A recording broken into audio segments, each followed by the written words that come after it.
Hello guys, welcome to my another blog. আজকে সকালের ওয়েদারটা ছিল পুরোটাই কুয়াশাপূর্ণ। আর তোমরা আমার ভিডিওতে অবশ্যই দেখতেই পাচ্ছ কেমন কুয়াশা হয়েছে। তবে আমি উঠে অনেকটা পরে তুলেছি এই ভিডিওটা, যার জন্য তোমরা হালকা হালকা কুয়াশা দেখতে পাচ্ছ।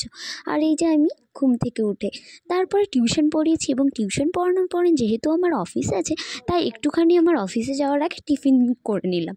দেন আমি বেরিয়ে গেলাম একবারে রেডি হয়ে অফিসের জন্য।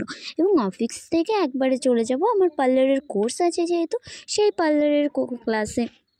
প্রথমত এসে আমি টোটোতে উঠে গেলাম, যেহেতু আমার অনেকটা লেট হয়ে যাচ্ছিলো, তাই টোটোতে করে চলে গেলাম আমি অফিসের দিকে। আর অফিসে আজকে আমাদের এসে আসার পরে দেখি যে স্যার বা কেউ আসেনি।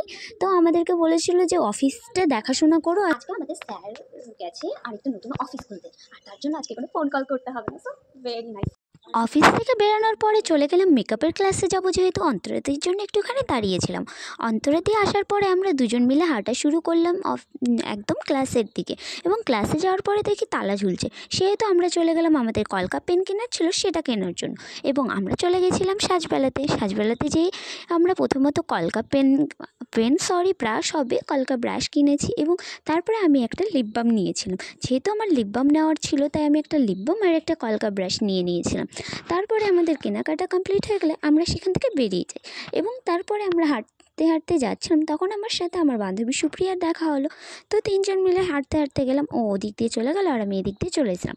তারপরে আমাদেরকে মেকআপের প্রোডাক্ট নলেজ দেওয়া হচ্ছিল, আর এদিকে আমরা সবাই মিলে মেকআপ করছিলাম। ফেসে প্র্যাকটিস চলছিল আমাদের মেকআপের।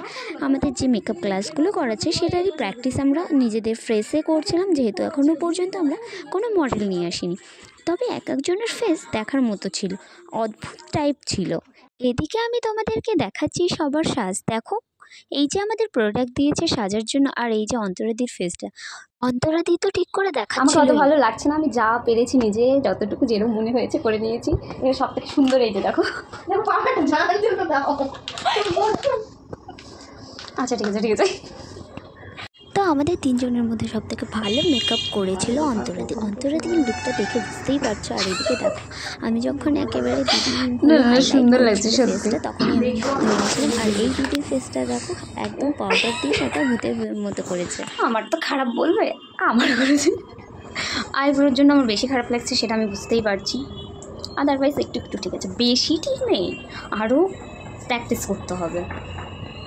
ক্লাস থেকে বেরিয়ে প্রথমে চলে গেলাম অফিসে, এবং তারপরে আমার 5টার সময় ছুটি হয়ে গেছিলো। তো ছুটি হয়ে আমি একটুখানি চলে গেলাম ঘুমিয়ে যেতে, যেহেতু আমি টিউশন পড়াতে যাবো, তাই একটু দোকানে এসে খাওয়া দাওয়া করে নিলাম। আর তারপর সাডেনলি আমার এই দিদির সাথে দেখা হয়েছে, এটা সুস্মিতা দি, যার সাথে আমার পার্লারের কোর্স করছিলাম যখন, তখন দেখা হয়েছে। তারপরে আমি চলে আসলাম একদম পড়াতে, এবং পড়াতে আসার পরে কাকিমা আমাকে দিয়েছিল হট চকলেট খেতে। দেন আমার হট চকলেট খাওয়ার পরে এই দেখো, রাত্রেবেলা আমি বাড়িতে আসলাম এবং ড্রেস চেঞ্জ করে একেবারে কমপ্লিটলি ফ্রেশ হয়ে ঘুমাচ্ছিলাম। তার আগে আমি উঠে দেখি যে বাইরের অবস্থাটা ঠিক এরকম হয়ে আছে।